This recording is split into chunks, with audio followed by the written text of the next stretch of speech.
Roger Sagnard, pour quelqu'un qui est né à Marseille, mais qui a eu quand même toute la période de son enfance et de son adolescence dans un petit village ardéchois, comment est-ce qu'on en arrive à s'engager pour le reste de sa vie? On l'a dit, syndicalement, politiquement aussi. Ça vient d'où? Il y a des racines à tout ça?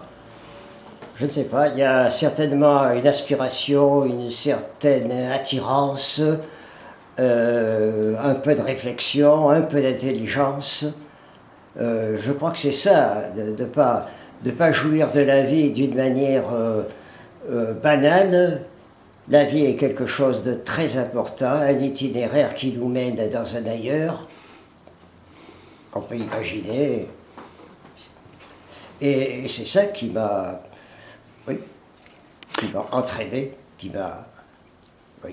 Mais le fait que votre papa a été mineur à l'âge de 13 ans, ça a compté aussi? Ça a influencé, vous pensez?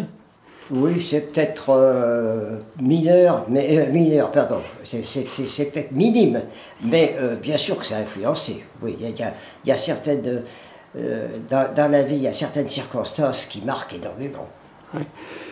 Et puis il y a eu aussi ce contact avec des prêtres de la campagne, de la jeunesse agricole catholique? Oui, oui. Mais c'est vrai qu'à l'époque, c'était quand même, je dirais, moins.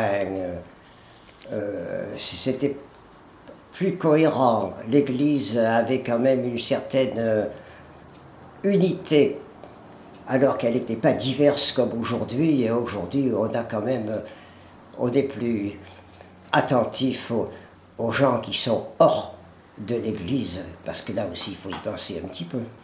Dans ce qui vous a permis de tenir, et on en conclura par ça, il y a eu en fait cette foi en Jésus-Christ, cette foi catholique, chrétienne. Vous m'évoquiez même, quand on préparait l'entretien, le pape encore aujourd'hui, la dimension de la fraternité.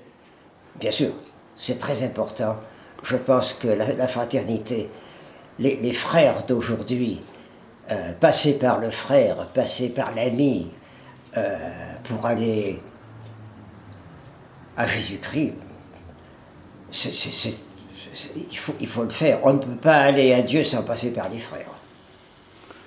Et là, vous avez, y compris dans votre paroisse, là, à Caluire, vous avez eu l'occasion de dialoguer pas mal avec un prêtre engagé, Christian Delorme. Oui, là, j'avoue, ça aussi, ça a été extraordinaire, parce que il y a bien d'autres prêtres, mais Christian, c'est quelqu'un, je dirais, magnifique. Non pas seulement l'homme, mais ce qui ressort de la discussion avec lui, c'est quelque chose qui conforte énormément.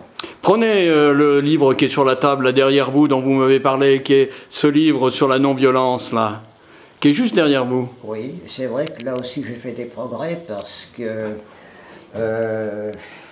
parfois la violence, je l'aurais, il y a 20 ans, acceptée pour certaines choses. Aujourd'hui, la violence, c'est inadmissible d'avoir la violence quand on voit ce qui se passe. La violence, elle couvre certaines choses. À 87 ans, pour vous, c'est devenu insupportable. Absolument, oui. Je ne sais pas pourquoi, c'est pas pour me faire plaisir, mais c'est parce que ça me paraît évident.